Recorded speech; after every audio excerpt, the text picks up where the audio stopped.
Os terremotos são mais frequentes do que parece, principalmente nas zonas ativas do planeta, mas as notícias sobre eles só chegam quando se convertem em fenômenos destrutivos.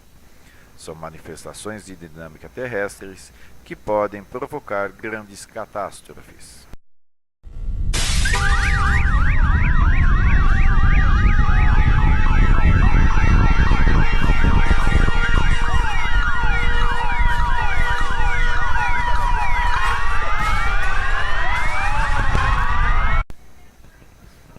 Um terremoto ou sismo é um movimento brusco da crosta terrestre, mais ou menos intenso, causado pela dinâmica interna do planeta. A maioria dos terremotos origina-se nas zonas onde ocorre o contato entre duas placas, ainda que possam causar efeitos em lugares bastante distantes. A origem dos terremotos costuma estar nas tensões produzidas na crosta, devido à subdução, ao choque de placas continentais e à fricção em um limite transformante. Quando essas tensões são descarregadas, é produzido um movimento que conhecemos como terremoto. O ponto no interior da Terra onde se origina um terremoto é denominado hipocentro. É onde as tensões estavam sendo acumuladas e onde, repentinamente, se liberaram, provocando a perturbação. Na superfície terrestre, o ponto onde o terremoto é primeiro percebido é o epicentro. É o ponto da superfície mais próxima ao hipocentro. Segundo a profundidade em que se origina um terremoto, podemos distinguir em três tipos: superficiais, intermediários e profundos. Os terremotos superficiais têm o hipocentro a uma profundidade entre 10 e 20 km. Já os intermediários, entre 20 e 70 km. E um terremoto profundo se origina até 700 km abaixo da superfície.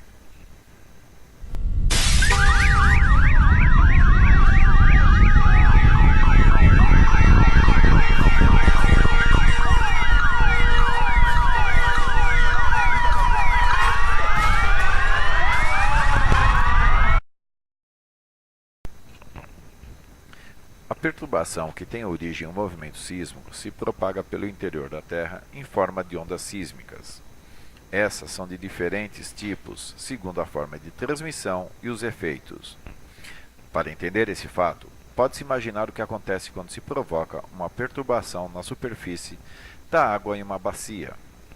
Um simples toque com o dedo produz uma agitação da água que se converte em ondas transmitidas por toda a superfície. Algo semelhante sucede com os terremotos no interior terrestre. Em um terremoto, vários tipos de ondas são produzidas.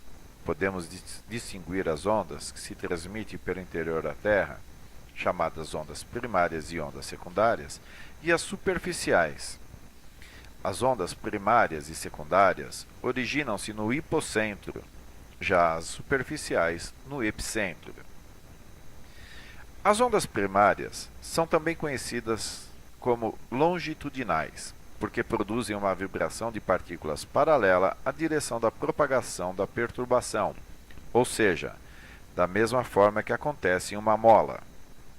São as ondas mais velozes e as primeiras a chegar aos sismógrafos, que são aparelhos que registram os terremotos. São capazes de percorrer distâncias enormes, de forma que um terremoto que é produzido em um país europeu pode ser detectado na Austrália. Já as ondas secundárias ou transversais provocam uma vibração das partículas perpendicular à direção da propagação da onda.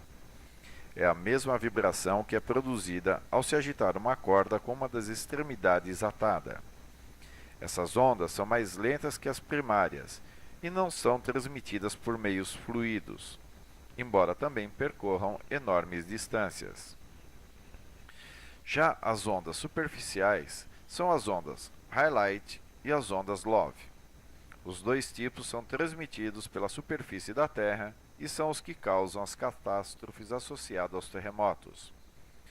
O estudo das ondas sísmicas tem grande importância porque permite conhecer como é o interior da Terra. Com o estudo das mudanças de velocidade de transmissão das ondas primárias, foi possível detectar os limites entre as diferentes camadas internas do planeta.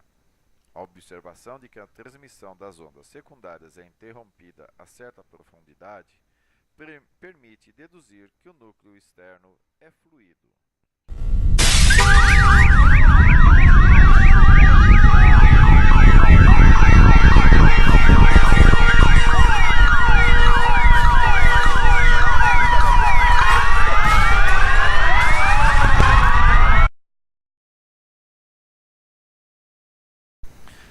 Um terremoto cujo epicentro encontra-se no oceano não causa movimento de terras, mas de água.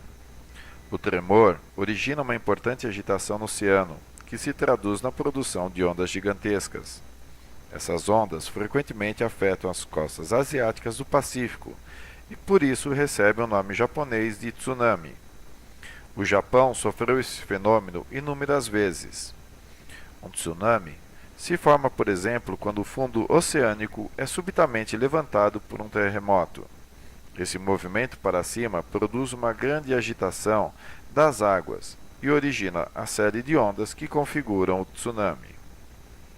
Na origem, essas ondas são quase imperceptíveis, são de aproximadamente 40 centímetros ou menos, embora às vezes chegue a ter 1 metro de altura. Uma onda e a seguinte estão separadas por mais de 1 quilômetro de distância. Entretanto, quando as ondas chegam à costa, amplificam-se incrivelmente. Pode haver tsunami com ondas de 30 metros de altura, mas outros com ondas de apenas 3 a 6 metros que também são muito destrutivos. As ondas avançam a grande velocidade, até 800 km por hora. Podem percorrer oceanos inteiros, de maneira que um terremoto no Chile pode causar um tsunami no Japão.